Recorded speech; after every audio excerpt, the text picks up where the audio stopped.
right, we're going to start our panel. Welcome, I'm Jody Miller, the CEO of Business Talent Group, and I'm here today to help moderate a discussion about training the 21st century workforce. It's a critical discussion, not just for California, but for the entire United States, and actually for the whole industrialized world, because we're in a very rapid pace of change. And the needs and skills that are required for what we're dealing with are changing quickly, and we have to figure out how to keep up, both in California and in the world. And we have a wonderful panel to help us do that. And I think I'll just introduce, starting with Daryl Huntley, who is a VP at Boeing Satellite Development Center, Maria Clave, who is the president of Harvey Mudd, Perry Wong, who's a researcher at the Milken Institute, Governor Gray Davis, who's of counsel to Loeb and Loeb, and of course the former governor of California. And at the end, Joseph Castro, who is the president of Cal State University at Fresno. So we have a very diverse group who can help us with what I think is an interesting issue. I would bet there is alignment among educators, business, and policymakers about the problem and about the solution that we need to get to. The question is, how do we get from here to there? And how do we mobilize efficiently and strategically to address problems that we have today and problems that we're going to have? And I thought I would just start by reading something that was, I thought, horrifying. It was an excerpt from an OECD report from 2013, where the conclusion is, unless there's a significant change of direction, the workforce skills of the other OECD countries, which are the other industrialized nations, will overtake those of the US just at the moment when all OECD countries will be facing competition from emerging economies. So we're headed for a massive moment of reckoning. And I think we should start by first getting ourselves on the same page about what are the jobs of the 21st century and how do we figure out, what skills are needed. And maybe we should start with Boeing. I mean, you told me an astonishing fact, which is that 50% of your workforce is going to be within the retirement window in 5 years. Right. So how do you think about what the workforce of the 21st century needs to look like, and what do you think it does look like? Well, the workforce of the 21st century, we've begun a pretty aggressive hiring over the past several years to just get ready for that fact. And there's the strong skills that are required in business I'm in, technical skills, STEM, engineering. But it's also the way they work together, innovation, collaboration, agility, ability to work as teams. It's a completely different dynamic in the workforce than it was, say, when I started in the industry. And it's great to see, but there's a shortage of talented folks out there. And so tell us quickly, what's the shortage? Where are you seeing the shortages? Again, with the STEM pipeline, just the overall STEM pipeline, availability in the engineering fields that I look for, actually running a factory, an engineering factory, needing those skills. And so we really look, globally for our talent and across the country. But half the folks we hired over the past couple of years from the state of California. I was going to ask that. So you are still able to find enough talent here? We're getting about half of our talent today from within the state. And I know Maria wants to know how many came from Harvey Mudd. I don't know that exact number. I do. Or Cal State. I mean, but I want to ask you something specific, if I may. One of the things that bugs me is that people conflate all the areas of STEM as sort of being the same. Right. And it's my experience from being a dean of science and a dean of engineering that we have tons of graduates in biology and chemistry, but they're probably not who you are hiring. That's not who I'm hiring, no. Right. And it's not who Google's hiring for the most part, and it's not who Microsoft are. So I think it's really important when we talk about the need for more STEM graduates that we actually focus on the areas where there's a huge demand. And those, in my experience, are engineering, right, computer science, and math. Correct, at least from my perspective, definitely. And Perry, you've got some perspective beyond just an individual industry on what you think 21st century workforce should look like. I think it won't go wrong, since I think all of us here propose that we need to have a healthy dosage if you will, reform by instituting mathematics and science topic into education. But if you look at the occupation and job spectrums, at one end, relate to state of California, we need highly talented, highly skilled researchers, entrepreneur, which could be PhD, could be master. That's one spectrum of highly skilled occupation. At the same time, let's not forget that while we are creating fancy ideas, great practice or application for the world, we would like to, I think the key word is we have to keep the lower half or lower two-thirds that we call them the ordinary folks. Now, so you have this two spectrum. One, you need highly educated PhD engineer. On the other, you might need a office clerk that now, perhaps in the 21st century, is not going to be as simple as say, oh, I follow the instruction. So even that lower spectrum's occupation would need to elevate their skills in science and technology. So those are the things that we are talking about. So it's two spectrum, but the basic element is still science and mathematics. So if you look at the demand, the other day I checked out the BLS projection on occupation for the next decades. Let's not just talk about a century first. Let's talk about decades. To my surprise, it's about 1 million plus or so require the education of bachelor degrees. And the other actually double that, you're talking about two-thirds. Actually, it's more or less on high school or associate degrees. Now, the intricacy of this is not the degree per se that matter, but then the content. I think what you refer to as a skill set. So those are the two spectrum, I think, for the 21st century, if you will. And that's pretty much a job requirement. If you mix that, toss in the global factors. Now, we have lived through 90s and pretty much the first 10 years of this new century, that we notice that those who do well, meaning they can keep a good job, are the ones that are highly educated, then highly skilled, highly mobile, and actually have a platform to continue to learn. Now, may that be learning on science and application, also learning from the craftsmanship. Those are the ones who tend to do well. So we are demanding a lot, actually we are demanding a lot on you, that we need to have education institutions that provide the very basic science and mathematics, at the same time, institute skill set. And I think that will be the trend. So let me just turn to the governor and ask the following question. You've been in public policy for a long time. How do you think about what's needed when we probably couldn't have predicted 10 years ago that mobile and big data would be in high demand? How do you think about the innovation agenda, how that intersects with defining skills? I know you have a lot of experience in innovation and science centers, so talk to us about how do you think about the future? Well, one thing's for sure, it's going to be exciting.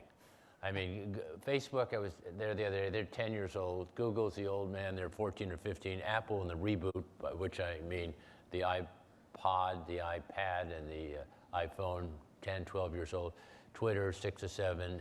Instagram, Yelp, and just hundreds of other companies have all come online in the last decade. So nobody can predict what's going to happen, except it's going to be an exciting time to be alive. But it also puts great demands on all of us who are interested in filling the skills gap. And as Perry rightly said, you got like two groups. College graduates are roughly 30% of the population.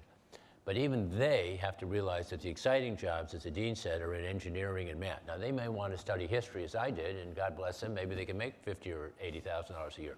But if they want to start off at about 150 and be on the Google campus where they have 4 restaurants that feed you for free, all 3 meals, do your laundry, work out, spend 20% of your time in anything you want, you got to be an engineer. You have to be able to write code. So I don't think we can afford anymore in this very global and competitive economy just to let students drift out of college and hope everything works out. So I think what we need is a partnership where business goes online, said, here are the jobs we need, here are the skill sets required to fill them. In some cases we need a degree, in some cases we don't. If you're interested, we got someone who can talk it through with you. I think we need universities and academic institutions to have counselors interact first-year students Don't wait till their junior or senior year. I was at a major university in LA who kind of sheepishly acknowledged that their counselors kind of roll out the first semester of their senior year. Well, that's way too late. I mean, get kids understanding early on. This is their life. They have to know what courses, they have to have a general idea of what direction they want to move in, and then figure out by going online and talking to their counselor what courses to take, what to major in. But bottom line is, if you want to participate in what California is really good at, it is innovation, science, and math, and those require specific skill sets. So universities have a role, business has a role, and students have a role to get out there and find out, hey, if I take history, what's my future going to be? If I take liberal arts, what's my history going to be? If I take engineering, what's my future going to be? So Joseph, how do you deal with this? How do you set your curriculum, and how do you interact with students? And are you getting the information you need to help you and them prepare them for the right jobs? Right. I think the governor's right on. This is such an exciting time for us, challenging and exciting. And I think higher education needs to be more innovative, more adaptive, more flexible. And part of that is staying in closer touch with our communities, with our business leaders, and understanding where the changes are taking place. We've been trying to do that in the CSU through deeper connections with agriculture, hospitality, the science and engineering industries. And but to show you a disconnect here, we just talked about the need for more engineers. At my institution, California State University Fresno, during the Great Recession, the engineering college almost closed down. And that's the smallest college at my university. It won't be for very long. We're going to grow it, and I know Chancellor Leland at UC Merced, she plans to grow her institution, but it just shows you we're just a few years away from a point where we were very fragile, and thankfully, because of a business leader, Bill Lyles and his family made a 25-year commitment to our institution for the College of Engineering. We can sustain that, and I think that's part of what we need to do going forward. The state model for funding is insufficient to get the quality that we all need, and so it's going to require closer and deeper business partnerships. So was the lack of interest in engineering because the students weren't demanding it? Well, I think it had more to do with the financial struggles of the institution, and the cost model for engineering is much higher than other parts of the institution. And so when tough times came, that was a place where they looked. And I'm so glad that that didn't happen, because it would have been a lot harder for me to restart it than to now grow that program. But you do have to ask yourself, with all of the media attention on the need for engineers, a decision maker who would consider shutting down the engineering department, there is a great example of how this panel can make a difference. What would have helped? I think what would have helped is closer working relationships with the business community and development of new partnerships. And that's something that the CSU is doing and the UC is doing. I know private institutions do that well. I would say we need to do more of that. So you need Daryl to make it clear that he needs you to have engineering schools. Yeah, and work closely together. At Boeing, we're partnered with, in the state of California, we're partnered with 16 universities in California, both private as well as public. You know, we hire from more than that. But we also look at, it begins before college as well. Governor Davis and I was talking before here about his journeys to the Kennedy Space Center and looking at a space shuttle and how that could inspire youth. As a young boy growing up, the manned space flight inspired me to get into science and engineering. And so at Boeing, we don't look at just as what we do with our colleges, but we go all the way back to grade school to work with, to our employees, not only just financially, but our employees go out there and donate their time to do things, hands-on work with young kids to get them inspired to want to go into science, technology and engineering and math fields. We work with teachers to give them the skills to help develop, those skills, with parents to get their kids excited. So it really, it begins for us. It's not, we don't just show up at college hall 2 months before they're going to graduate and try to hire folks, it really does go back to what we can do to make a difference, right back at grade school. Well, yeah, Maria, I know you wanted to Well, chime in on this. Yeah, I'd like to talk first of all about ways that academic institutions can partner with industry. So we have a program that we've had for 50 years called the Clinic Program. And we have roughly 45 companies a year that are sponsoring a team-based project. They are providing a technical liaison. They're on our campus on a regular basis. And it's everything from tiny startups to the biggest tech giants. And it's national labs. And it's a year-long project. We give the sponsors, they pay a little bit less than $50K a year. They get all the IP, they can patent, they can get all the deliverables. And what this means is that every single year, we are hearing from industry leaders what they think is important in education. And this particular type of project that we do that's been copied all across the country and around the world, it's not just about the science and engineering they do. It's about collaboration. It's about managing a budget. It's about working with your client. I mean, it's all of the things that really make our students ready to go out, and it's why they're the highest paid have the highest paid starting salaries in the country, and they have the highest paid mid-career salaries in the country because they really have gotten this experiential learning of working with industry. So that's one thing. The other thing I wanted to say in terms of K through 12, which I completely agree is a major issue, particularly in terms of math and science. It's an issue in terms of English language arts as well. And as we all know, a number of states have adopted a new Common Core set of standards for both math and for English language arts. A smaller number has adopted them for science. And one of the problems has been is that in K to 12, nobody can tell what instructional materials actually align with the Common Core. And the publishers, I'll just say, are mostly just putting aligned with the Common Core sticker on their textbooks. So we have just started a new nonprofit organization funded by a number of foundations, particularly Hewlett, Helmsley Trust, and the Gates Foundation, but a number of other smaller ones as well. And the idea is we need a Consumer Reports for instructional materials. We need a credible, trusted group, nonpartisan, that by teachers, for teachers, that can actually look at instructional materials. So Ed Reports, we've been working on it for 3 years, but it is now actually out there, and I'm chairing the board, and I'm super excited about it. That's great. And talk a little bit about the tension between, you alluded to this, the need for core skills like computer science and engineering, balanced with the benefits of a more liberal arts education. Is that a tension that we need to worry about? Are we moving too far in one direction? Well, we are the Liberal Arts College of Science and Engineering and Mathematics, so of course we think humanities, social sciences, writing, communication, working with others, that these are all important. So our students take roughly 30% of their credits in those areas. But they take the other 70% in math, science, and engineering, and they get a very broad and deep background. Every single one of our students takes computer science.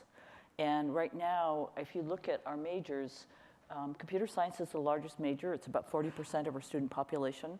Engineering is the second largest. It's another 35% of our student population. So 75% of our graduates are in computer science and engineering.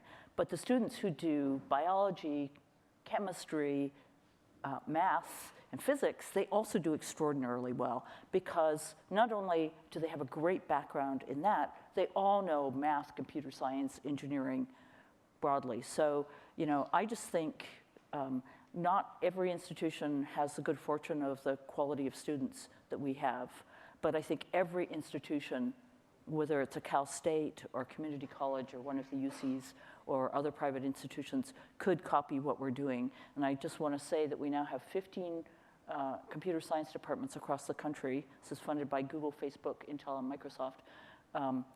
Are copying what we've done in computer science so they could could achieve the same kinds of numbers for diversity in terms of women and underrepresented minority students of color as we have. Yeah, I want to come back and talk about how to focus on that. But one thing that I've heard, I think it was Bill Gates who said this, is that he believes that we need to add a new language requirement to high school graduates, and that language is computer language, whatever the right computer language is. Do you all have a point of view on this? Is that good idea, not good idea? that becomes part of the core curriculum that every I cannot believe that we expect students to have to take the range of things they have to take, and we don't demand that they learn computational thinking. It makes no sense to me, because if I talk to any young person in any country around the world, and they ask me, what's the most important thing I can do to make sure that I'm going to have a great career? I say, learn computer science. You don't necessarily need to become a computer scientist, but if you're going to be a biologist or an artist or anything, having a good background in computer science is going to make everything so much easier for you. Now, the one thing about computer science, and the governor said this, and it's really true, it's not enough just to learn once. This discipline is transforming not even every 5 years, but every year. And so we need to educate our students, not just so that they have a bachelor's degree in aerospace or whatever, but they know how to learn and that they continue to learn every year of their life. Lifelong learning and whether we need degrees or certificates is a big issue. I mean, I don't know, Joe, do you have a point of view on how that fits in with what you're doing? Absolutely. I think degrees are very important, but they're not the whole part of the picture, as you know. And I think more certificate programs, these badges that have been talked about, I think, again, working with industry and identifying the skill sets and being as flexible as possible, I think that's the way to go. And universities are doing better at that.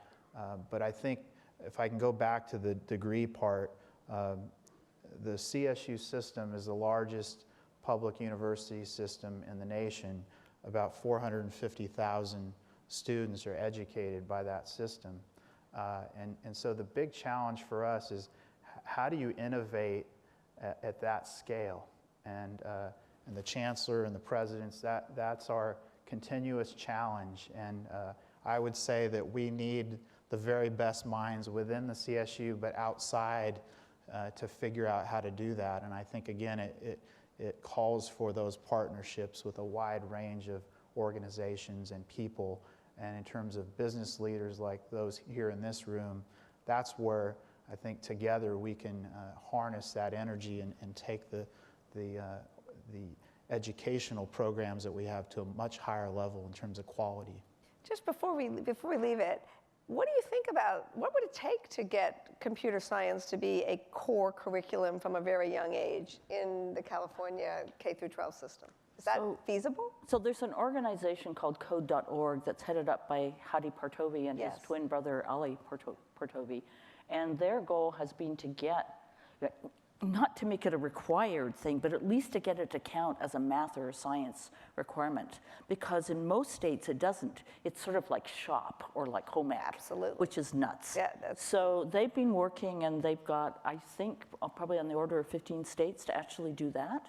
In terms of getting it to be a required curriculum, our problem is that we don't have enough teachers who actually have the knowledge of computer science to be able to teach. And the reason is that if you look at teacher salaries versus what you get for just a bachelor's degree in computer science, it's a factor of 2. So, if we want to do this, we have to figure out a way to provide opportunities for more teachers to be able to teach computer science. And I'll just say that Harvey Mudd is actually working on that. We're doing MOOCs to enable middle school and high school teachers to teach computer science, whether they're a math teacher or a physics teacher or whatever, so that we can make it super easy for them to do that. That's why it is so important to have industry involved in the training program, because it's industry that's going to provide a job. I like to say that, every child has a dream, but every dream begins with a job. Yeah. And part of, I think, the educational mission in the future is going to be not only to impart knowledge, but also impart specific skills and take on the responsibility to help find their graduates a job. Because once you have a job, then you're vested in the American dream. And I wanted just another shout out to Boeing. In research, my wife is first lady, and all the first ladies would do this with Boeing. You get to accompany these 10 or 15 potential scientists that are chosen in their junior or senior year to go down to the Kennedy Space Center, and they want to see the space shuttle. When they go into this huge cavernous room and they're looking around, where's the space shuttle? And it's above them. And these kids are just so awed. They're just blown away So you have them hooked for life. So in addition to being involved in their training, if you can have internships, if you can expose them to what opportunities there are if they come to work for you, if you're the first one to do that, you're probably going to have those employees end up at your company. So it's not only the training, which, by the way, we're lucky if it only changes once a year. When I first ran for governor, John Chambers told me this in '98. He says, "Don't worry if you don't know much about technology, because no matter how much you know or how little you know, you're always a year behind." Right. That's probably like 90 days or 6 months now. So you need to be in touch with industry because their needs keep shifting. I was going to say, Perry may give us some facts about what's going on in California. Somewhat in contrarian view on that, not completely, but partially. Can I have slide 7, please? This is the map that actually no one, I think, sitting on this panel would be so comfortable looking at.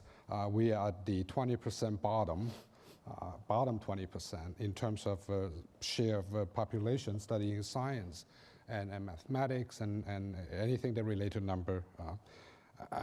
So we obviously need to really make a drastic change.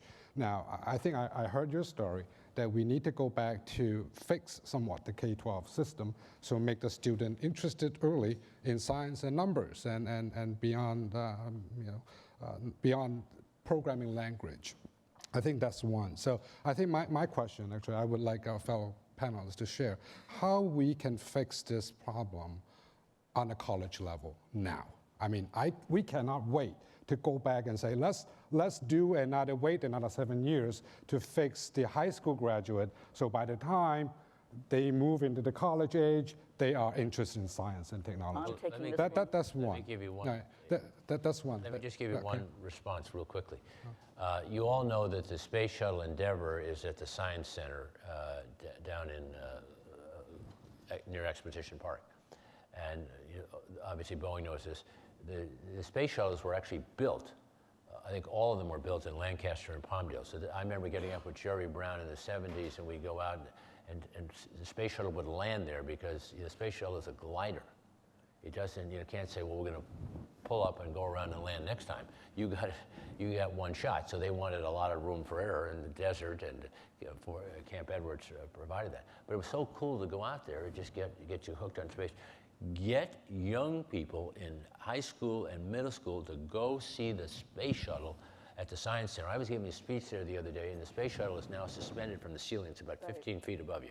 And I'm speaking, and it says, United States of America Endeavor. I got chills.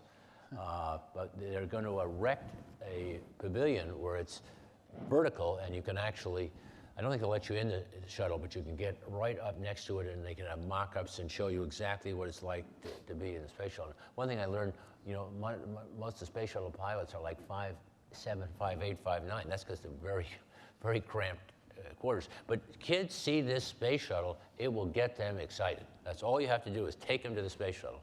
So I have a different exposition. This is complimentary, Governor.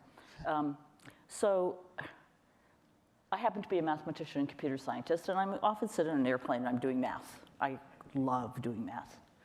And typically, the person sitting next to me, Perry, will say, are you a high school teacher? And I'll say, no, I'm a mathematician. And Perry will then say to me, he's not really going to say this to me, but he'll say, I was never any good at math. I cannot believe the percentage of our population that thinks it's fine to say, I was never any good at math. My response is always, of course you were good at math. You just at some point had a math teacher that caused you to lose confidence. And it happens so often. So the first thing I would ask all of us to commit to is you never, ever again let somebody get away with saying, I was never any good at math. Because every single person, anyone who can learn to play baseball, which we seem to do, or soccer, can learn to be good at math.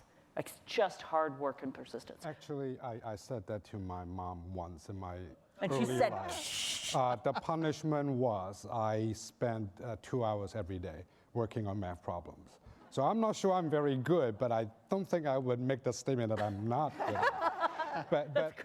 That's great. So then the second thing I want to give you is, so the way we frame learning computer science today, unfortunately, is you're learning to program. Now, particularly for young women, their idea of learning to program is, okay, first of all, it's boring.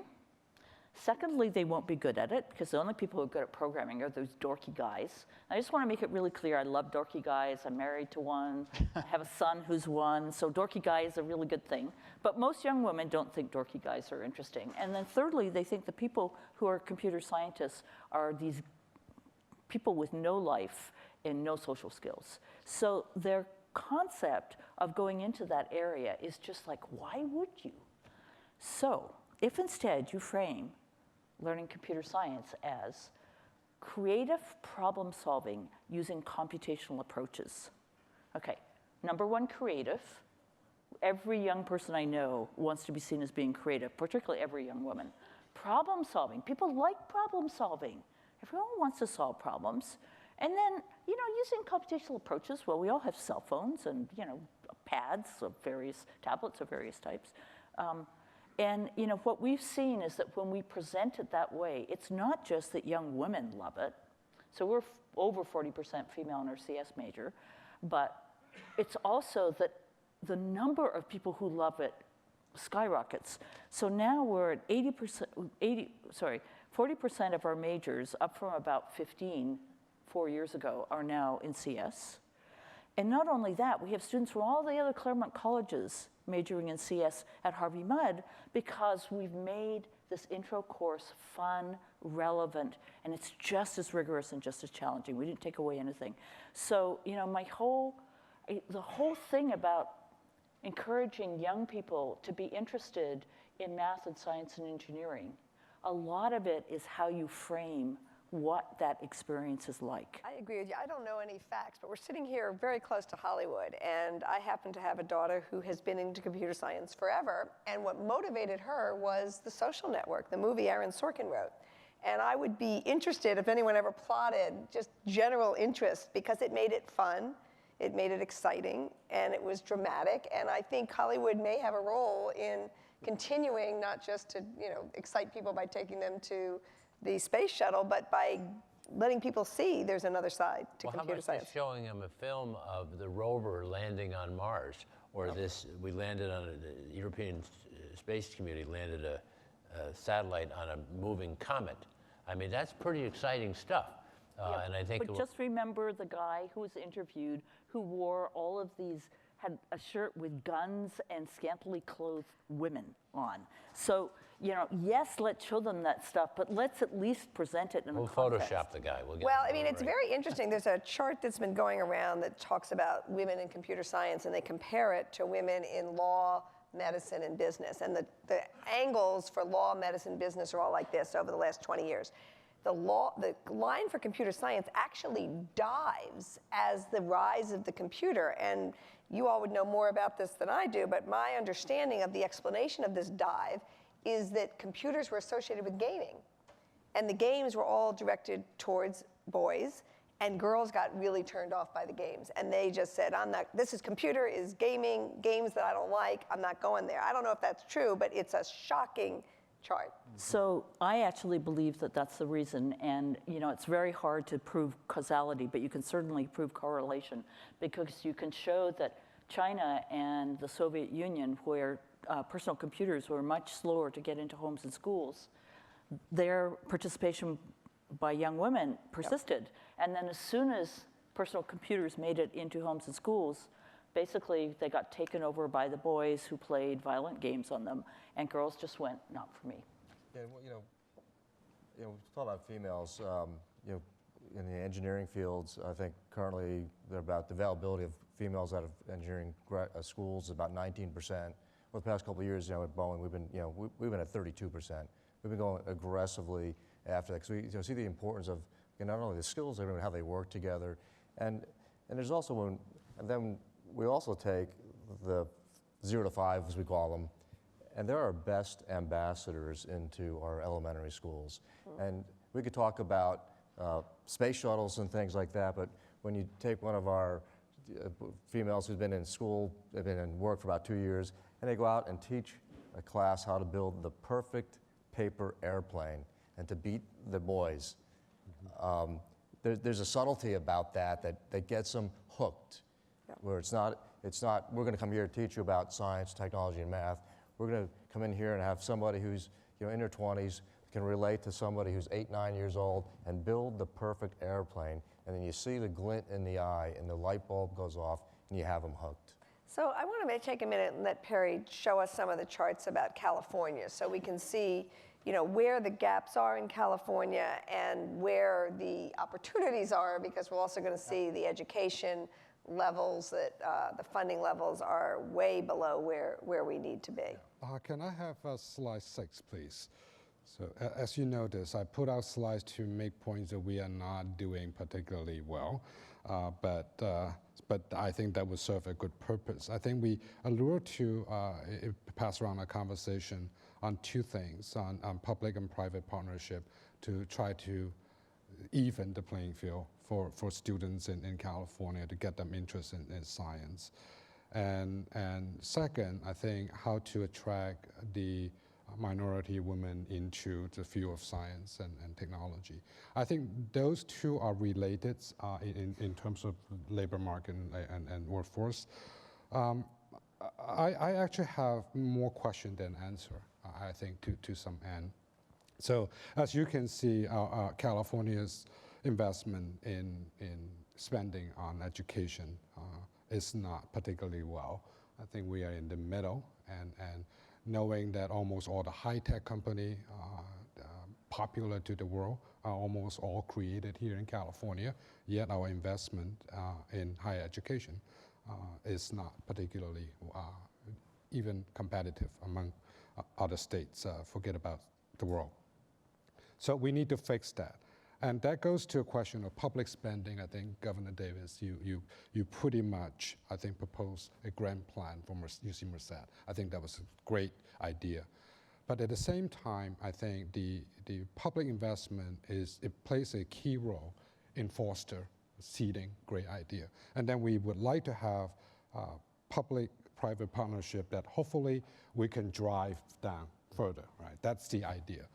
But I think I would like to present, I think, more a question than my answer to the issue, is that if you look at today's global economy,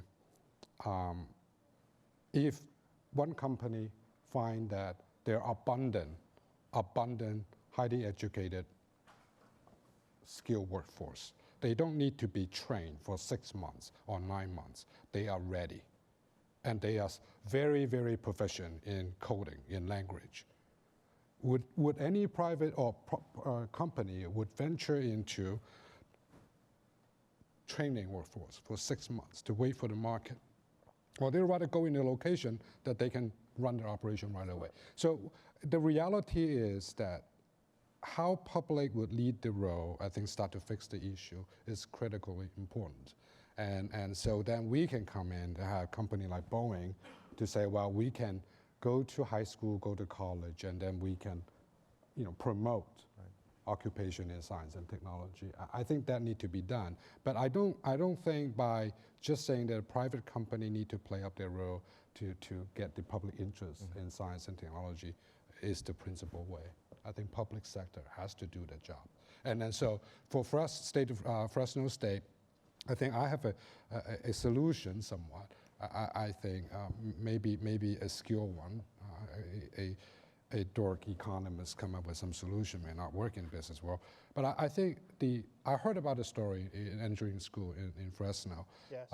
It was one of the highlights in Central Valley, the way I understood it, say back in the 70s and 80s, was a pretty sizable program. Yes. Because the aerospace defense industry in the valley, but now, of course, that was pretty much not there. And hence the purpose for engineering school is not very strong.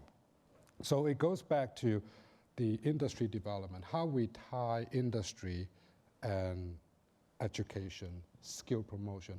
I think we should think strategically, all 3 points, how we can groom them, if you will. That's very important for California.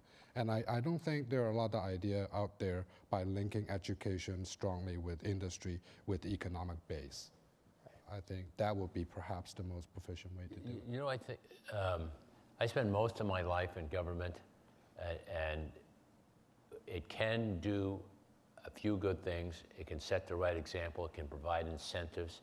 If you can pull up slide 15, I can show you some of the things it can do. So in the dot-com boom in 2000, we had more money than God. The NASDAQ was at 5,000. 5,000, not yet gotten back to 5,000. It's getting very close, but it hasn't. So it's taken us 15 years to create the wealth that existed in 1 year. Unfortunately, it collapsed the next year. But so I wanted to use some of that money to build research institutes, private partnerships with business. And these institutes are solving real world problems. These are not offices and buildings, these are buildings. The one at QB3 is run by Reg Kelly. He used to be a chancellor at UC San Francisco. Yes. That's probably part of the second biggest life science facility in America. It's only 10 years old. Nanosystems, that's that whole building, 6 floors at UCLA. The science advisor to President Xi of China spent 6 months there. San Diego, we had a big delegation from London, from Saudi Arabia. They have, it looks like that's a 6-story building. It's a terrible picture. But their job is to is imaging, and their job is to image the human body and find ways to provide better medical treatment, medical care. But they all have a gee whiz factor, and in their case, they found a lost Leonardo da Vinci painting in a government building in Venice, which was on the opposite side of a thin wall. There was a Da Vinci painting open to the public, but there was a Da Vinci painting on the other side. And they had 1,000 little tests, and after 4 years, the Italians were very nervous, can't possibly be. It turned out it was.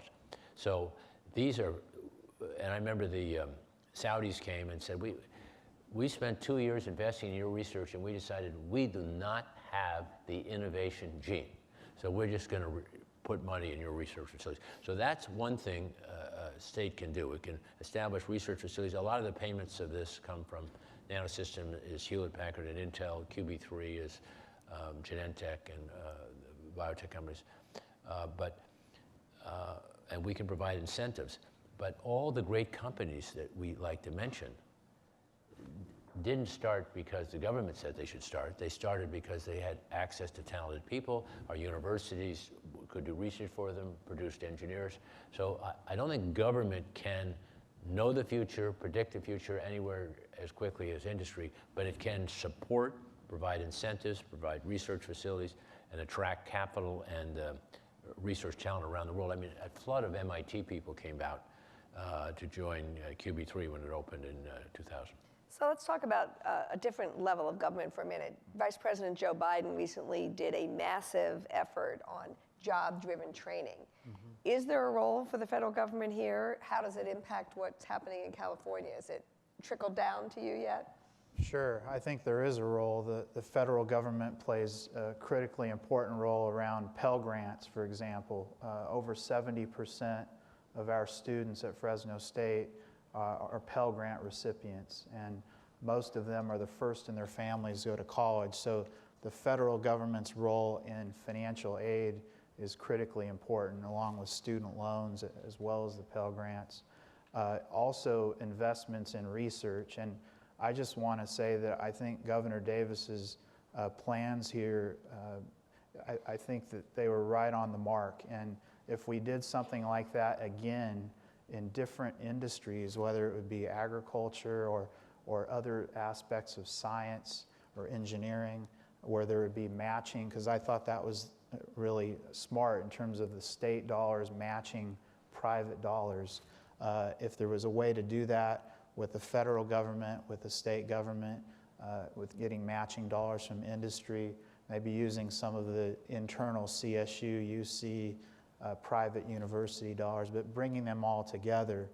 But even if we did that, I don't think that's enough. I mean, that slide you showed, Perry, where we could see the investment by the state, I would say that we're under-investing today, and that's where the disconnect is with the conversation. We're not investing enough in our institutions. So I'll give you an example of my university. There are going to be probably 5,000 academically eligible students this year who want to come to Fresno State who can't because we don't have space for them. same at UC Merced, same up and down California. There are tens of thousands of students who are looking for access and can't get it. Many of them are place bound, which means they can't just go to some other part of California or some other state to study, especially those in the San Joaquin Valley. If they don't get into a certain institution, they may not even go to college. And I think that's such a shame. So even if we did all of these things, which I think we should, we still need the core investment so that we have enough enrollments and meet that demand that exists out there. So, oh yeah, sorry. Well, I'd also like to say something about research funding that comes from the federal government, because National Science Foundation and NIH really provide not just funding to do fundamental research, but they also actually provide a lot of support for doing innovative educational programs. And a lot of the stuff that we've done at Harvey Mudd and the other Claremont colleges and have been done at UC Irvine or Cal Poly SLO and so on, have been funded by research from the federal government. So, I think it's very important to recognize that is one of the drivers on the educational side as well as the research side. I mean, I think the core of what Vice President Biden was trying to do is to create a little, put a little gas in the engine for this issue and to help bring together these various constituencies. And my question is, how do we take this to the next level?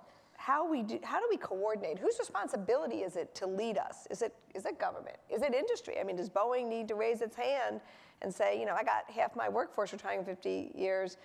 We got to solve this. I was asking Maria, who's on the board of several public companies, is this issue not just their specific issue of I can't hire, but the more generic issue of we have a real problem here? Is it at the board level? No, this is certainly an issue that's front and foremost in front of us at Boeing with, again, a skilled workforce. We're global, 169,000 employees as we speak. Again, the demographics I said about retirement are true across that large thing. We're doing business globally. Not only Boeing, and we think about in California, Boeing $7.4 billion last year spent at the supply base in California. We believe it's about 200,000 jobs supporting the large Boeing aerospace business. Cuts across engineering, goes down to machinists. I've talked to some of our suppliers. They would love to expand, but for lack of being able to hire qualified machinists, they can't expand. It goes into right into those skills into the middle class jobs as well. So it really is a pressing problem. It's something that corporately, that this is the focus of all of our community giving is all gets back to that workforce. But you're global. So if your back gets to the wall, I assume at some point the map comes out and you say, okay, we can't hire in California. Let's look next door to Colorado. And if we can't hire in Colorado, let's look in Shanghai or Singapore. So. I'm on the boards of Microsoft and Broadcom, and also know the senior executives at virtually all the high-tech companies. And this dialogue about producing more highly skilled people it's in the boardrooms. Everybody's talking about it because, it's partnered with the fact that it's very hard to get H-1B visas. So just recently, Microsoft has made a commitment to Canada so that it can basically, when it wants to hire somebody from India or China or Brazil or wherever, they can park them in Vancouver until they can actually get an H-1B visa. And so they've actually made a commitment to a certain number of jobs that they're putting in Vancouver explicitly so that they can at least have them in the same time zone and a couple of hours drive away. But that should raise alarm bells with the policymakers in California.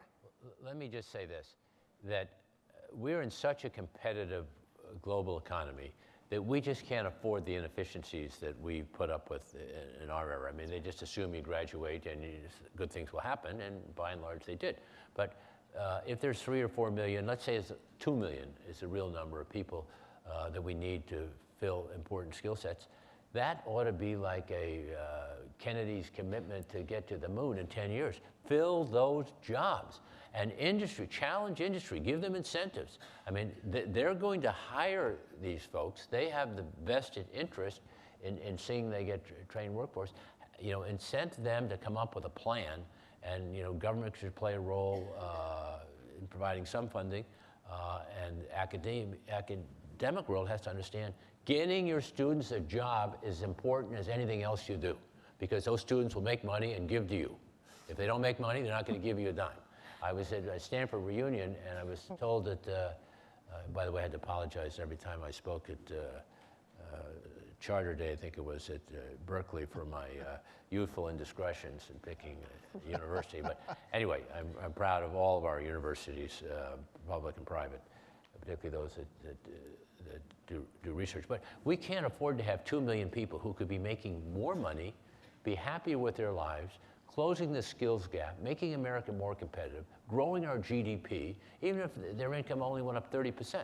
And it's not just the top 30%, the 60% of the people who just have a high school degree. They just need a couple certificates of completion, a couple credentialing courses, and they can make 20 or 30% more, and they feel better about their lives. So this should be priority number one for America. And unless we get excited about it, nothing will happen. So we have just a few more minutes before we're opening up to questions, but so how do you do it? I mean, you've got motivated people who understand, we have a lot of alignment. People understand the issue, we understand the challenge, we know where we want to go, that's how we started. What's going to break the logjam and get this to a solution that's big enough to solve this problem? Well, I'm just going to say, I had a summer project that I wasn't attending this summer. I gave a talk to about 300 computer science department chairs from across the US. And, we could fix the problem, the supply problem for computer science graduates, which is the biggest problem facing the tech industry, if we just got as many women interested in it as men. It would be done. And so I was giving a talk, and I was talking about several universities who have shown that it's easy to do it. It's not more expensive. It just takes a consistent, persistent effort to change how you teach computer science. And at the end of my talk, I said, and I will volunteer to help raise funding for the first 10 department chairs who sign up their department to work on this. Well, before I finished my talk, there were 15 email messages volunteering.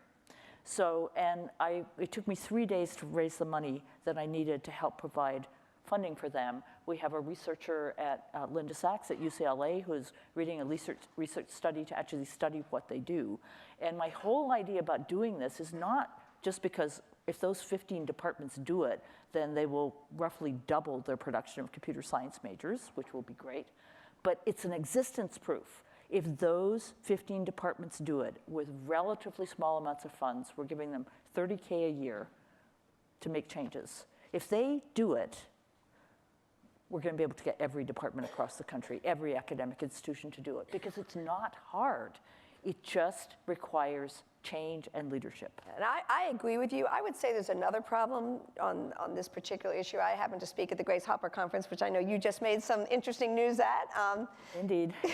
So it's a conference, probably the largest conference in the world for women interested in technology and computer science. And I was speaking on a panel about my big issue, which is one of the reasons women aren't going into this is the way these jobs are structured are not suited to the objectives that they have between their work and their life. And I do think half the problem is getting women educated. The other half is creating a alternative path to leadership within the computer science world, and I would put companies like Boeing's in this mix, so that there are ways in which we can restructure work to entice not just women, but millennials. Millennials want a lot of the same things that women want, and I think in general we have to deal with both sides of this equation in order to solve the problem. Any last thoughts before we open it up? Any other breakthrough ideas of how we're going to get this to the right? Yeah, let me just say one argument you can use as to why the nation should care about how well California does in filling the skill gaps in everything from sales to computers to healthcare to the technology industries. And I was able to use this on a German client, big chemical company, you can probably figure it out, who had all of its research at Harvard and MIT because that's where all their people go. And I said, those are fantastic universities, but when it comes to innovation, there's nothing like California research institutions. For example, almost every year, California gets more venture capital money than the other 49 states combined. So those are investors saying, if I want to invest in a startup, I got a better chance of that startup succeeding in California. Secondly, the University of California alone, of course that's 10 universities, gets 4 times as many patents every year, not as the largest university somewhere else, but all the universities combined in the next state, which is in New York, not Massachusetts. Third, Alan Greenspan told me, we have more research universities than any other state by far. We have 13 if you count Stanford, Caltech, and USC, and the 10 UC campuses. I'm not even counting Harvey Mudd in there. Massachusetts has 7. We have 13. They have 7. No other state has more than 5. And then finally, we have about 30% more Nobel laureates living and working in California. So if you want to invent something, don't put all your money in the East Coast. Put your money in the West. So now they're out here. They invested in Berkeley, UCLA, Stanford. I have them coming down and looking at Caltech, and they're thrilled. In part because we're collaborative, we open, we share, which is kind of a West Coast thing they're doing. In part because in the East Coast, as I say, after you get educated, you want to join a company out here, you want to start a company, so there's a different DNA out here.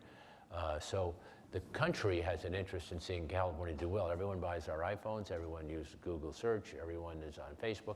So what we do out here is influencing the world. They ought to have, if they have the capacity to move money or move researchers, this is a place they should come.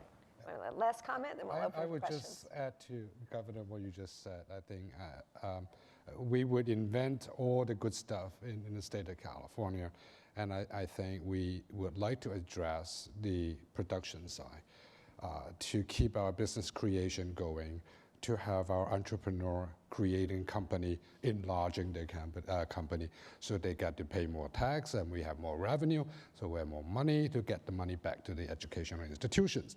That I think would be an extension of, the blueprint for the future. And I think I may add the last point on the H-1B. I think H-1B is a big issue, and then also we need to do it carefully. We need new skill, particularly in computer science, because things are changing very quickly.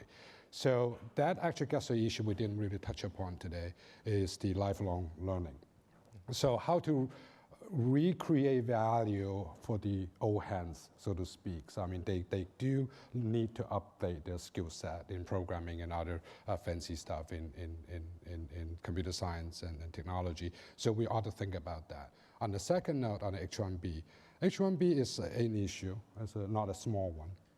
But I think in order for us to capture the value of that 5 years, so H-1B would extend to 5 years, is how we can create a very fast process. If we do see value of foreign talents, we don't need them to wait for another 7 years, because most of them would need that long to get their residency, permanent residency. So that's the time, knowing that our competitor in, by the way, is not necessarily China, right? China is getting very big in talent recruiting.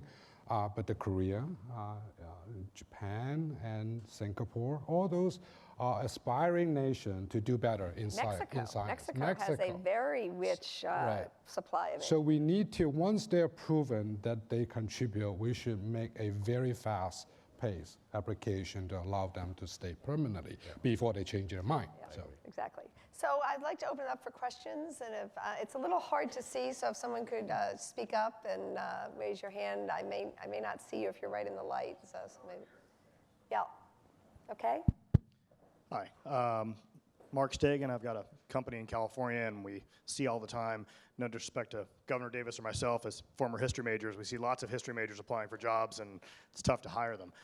So one of the questions I have is addressing the issue of how do we change the college sort of decision on what kids want to study today rather than in 10 or 20 years. And there's been a lot of studies done on student loans. And student loans, obviously, the vast majority of people have student loans and grants and whatnot, and they're sort of given out indiscriminately based on majors. And so whether you're a history major or an engineering major, you still have the same access to the same amount of student loans. The default rates in student loans in the STEM areas are almost microscopic. The default rates in liberal arts majors are huge. It's tougher to get a job, you're living at home on your parents' couch, you make a lot less money. Would it make sense to allocate student loans not only based on the likelihood they're going to get paid back, but also based on what our country needs? So for example, if you're going to be a STEM major in college, you get 100% of your education paid for. Versus if you're going to be a history major, you get 20% of your education paid for. Would that result in a massive flood of people becoming STEM majors because they get their college paid for? I mean, I'm a big believer that money can influence people if and economic drivers and whatnot, so that's just a question. Okay. Yeah, Interesting. people may have forgotten this, but Dwight Eisenhower, when he saw Sputnik circling over us in 1957, which for you millennials was a Russian spacecraft that we could see with the naked eye, scared the you-know-what out of us, said, if someone wants to be an engineer, the federal government will pay for your education. So we got away from that, but there's a precedent for doing that. I think your idea is an excellent one, and I've often suggested a variation of that theme. Just set aside a certain amount of Pell Grant money for the sciences and computer sciences, code writers, engineers, and people will start applying for it. I mean, there's a lot of ways you can do it, but would have a debate. Some people may agree, not agree. Certainly, technology-related states would agree, but that's a healthy debate for America to have. Because I can tell you one thing, we are going to be relevant globally for at least another 100 years and maybe longer because of our ability to innovate. And we'll recognize that's one of our premier skills and make sure enough resources go to support that industry, which we are not doing. Do you have a reaction to skewing the Pell Grants? Yeah, I'm comfortable with incentives to go into certain fields where there's high demand.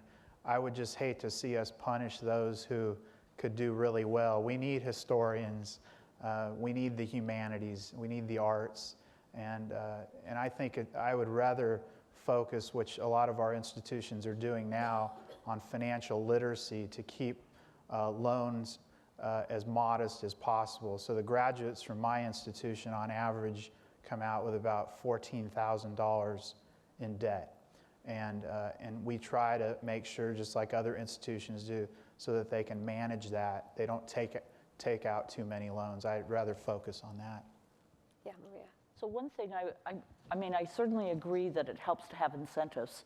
And one thing that I've been really strongly recommending to tech companies that they do is offering internships for students who finish their first year in college in an area like computer science or engineering. Because there are two reasons for this. One, they tend to be much better paid than the other opportunities that students could get. So it's going to be way better than working at McDonald's or Starbucks, for sure. It's going to be way better than doing even a summer research experience at your university or some other university. So that's one reason. The second reason is that we know that if students have a great experience early in their college education, they are more likely to stay in that discipline. And one of the things we haven't talked about is the fact that half of the students who start out intending to major in science and engineering do not graduate in science and engineering. And we know that an early experiential learning experience makes them much more likely to stay in that area. The third reason is it's a wonderful way to hook students in being interested in your company. So I know that our student body president who graduated a couple of years ago went to work for Google. And I'm sort of going, so Uzziah, why did you pick Google? And he said, well, you know, I did an internship there after my first year at MUD. And I was working with these PhDs in computer science, and they treated me as an equal.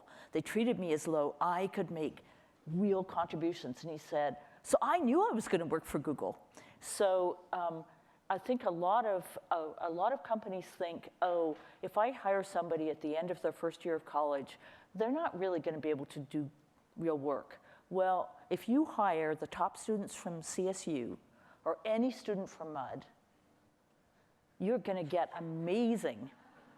I already told Joe that I think his top students are just as good as our top students. It's just that we don't have any bad students at MUD. I mean, they're just all amazing. But seriously, that's something that companies can do. It's usually an easier time to recruit women and students of color as well. So if you're interested in increasing the number of people who major in these areas, many places you don't pick your major until your second year.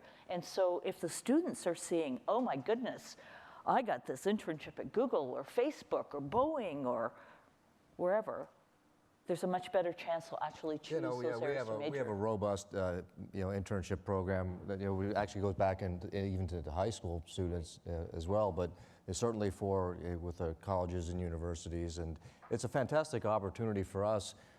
We give them real work, and the energy they bring, they run circles around somebody like me with their energy, and it's mutually beneficial. It also gives us the opportunity, by the way, to have a 3-month interview with the folks, and we give them real work. We don't just give them mindless paperwork. We give them real meaty problems to solve, embed them as part of the team. Again, evaluate their ability to work as part of a team. The same things I talked about earlier, that it's not just going in your cubicle, designing something. We really, innovation, and great point, and we're a strong supporter of internship programs. The question, yeah. My name is Elizabeth, and I'm with BizFed. We represent a lot of business associations that ultimately represent 268,000 businesses in LA County. And one thing we're working on around workforce development is connecting businesses with the community colleges. And so Governor Davis, you started to talk a little bit about certificates and things like that. So can you all address more how to better connect employers with the community colleges and also with the high schools, and making sure there's a pathway for students who aren't gonna necessarily go to a 4-year college, but can have meaningful careers after community college? Good question. I think you know that the community colleges are the principal job training vehicle we have in higher education. That is one of their most important functions. And anyone in industry who's serious about hiring people and wants to develop a course generally goes to a community college. So they're number one when it comes to training the workforce of tomorrow. Their challenge and everyone's challenge is just to keep abreast of the rapid change. But if you have a close working relationship with employers, and I can't overemphasize what the dean said about internships. I mean, the investments companies make in having people on their facilities for 3 months in the summer, pays phenomenal dividends down the road. You have super loyal people who spend their whole time telling the rest of the world how great Boeing is, or Google, or Facebook, or Intel, or whatever. So it's really imperative on industry to stay close to the community college to make sure that the courses are tweaked to reflect changing needs of the workplace. But and I would even make one last point. It doesn't always mean that the person trained at the community college has to get an AA degree. They may just have to get certificates of completion of 4 or 5 courses, which is what the employer needs. Yeah, and I think the question is adequate funding and availability of the community college slots so they can be responsive. I mean, just part of it is you've got to know what the need is, but the other part is, do they have the capacity to rapidly develop curriculum, which I think has got to be an issue for any of the academic institutions, and how do we rapidly prototype the new skills that we need to teach and find the teachers. More questions? Yeah. Tim Gage, Blue Sky Consulting Group. This is actually a follow-on to the last question, and that is, we've just been hired by the Community College Chancellor's Office to look at different funding models for career technical education. And so I'm interested in your thoughts, all of you, with respect to who should pay. Should students pay? Should the state or the federal government pay? Should industry pay? And particularly if it's industry, how should we structure that? It's a great question. Well, industry is, just to chime in with one thought, industry, first of all, I had this conversation so many times with my Democratic colleagues in Sacramento. Industry hires about 90% of the people in this state. Or put it this way, non-governmental entities hire. So Some of them are nonprofits. So it's very important that there's a thriving private sector for all the obvious reasons. But it's very common for industry to pay a headhunter a certain fee to find an employee. So that's at least one model that I would commend you to suggest to industry. If you can produce an employee they're looking for, and they would pay X% of their salary to a headhunter, I would think they would, be responsive to that kind of request. Boeing within the state of California, last year we gave over 1.2 million, I think it is, to over 16 universities in the California school system, private, public. So, in making that investment, partnering with the schools. But additionally, to talk about the theme of lifelong learning, once somebody works for us, going back for advanced degrees, we spent close to $6 million last year with our employees going back to get advanced degrees. So it really is, part of that lifelong learning. So once somebody's there's the partnerships with the universities as well as with our employees once they're there, to encourage them to go back to school to get advanced degrees. And when I was governor, I signed a bill making that a deductible expense. When you, it's one thing you pay for your employees, you can deduct their expenses, but when they're back at college or back at augmenting their skills, that's been deductible for about 15 years now. I just wanted to add one other suggestion. So while I was at the University of British Columbia, we created a Bachelor's of Computer Science program for anyone who had a bachelor's degree in anything. It's a 2-year program. It has a co-op work term as part of it. We got funding from industry to help us do this. And, I think that's a really attractive model because there's a lot of people, including a lot of women who, got a biology degree or a teacher's education degree, stayed home with their kids. And we've seen really great success from those graduates in terms of getting great jobs afterwards. Good. Yeah, so last question before we wrap up. Yeah? Dr. Davis, I was struck by the fact that you talked about our iPhones or our Apple products in California, but we all know that Apple manufactures those phones overseas, much of the design work is overseas, and much of the profits are funneled through Reno, Nevada to avoid state taxes. And unfortunately, some of our tech innovators are also really, really good tax innovators. Is there a way for the state to perhaps work with some of these tech companies to see if there's an opportunity that if they agree to repatriate some of their taxes to California, that perhaps the state can use some of those revenues to underwrite the educational needs to build a workforce that they want to hire? You should be governor. I thought along those lines as governor, was always trying to figure a practical, as a governor you don't get, you get credit for things that actually happen as opposed to things you propose happening, and so I was always interested in trying to make something happen. There's no question that the tax systems tend to be punitive and they tend to drive people out, and I noticed we set up a franchise tax board as an office now in Incline Village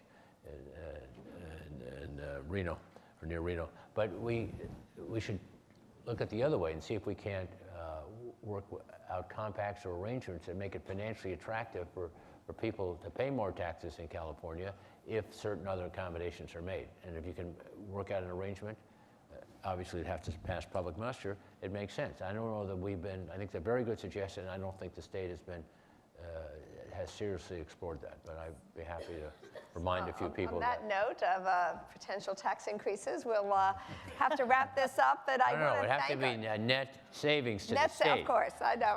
I mean, to the company, but the state would have to come out ahead as well. But I think that we've had some really great, specific, concrete suggestions. And I would just say I think the real challenge is to make sure these suggestions are moving fast enough and are big enough to actually help us solve the magnitude of this problem. And I think ending with the notion that 50% of Boeing's workforce is retiring in 5 years or eligible to retire in 5 years keeps us all focused. And I think the most specific thing I got out of this is that we can ban I'm not good at math. And maybe that'll help keep the pipelines full. Thank you. You were all terrific. Thank you. It was fun.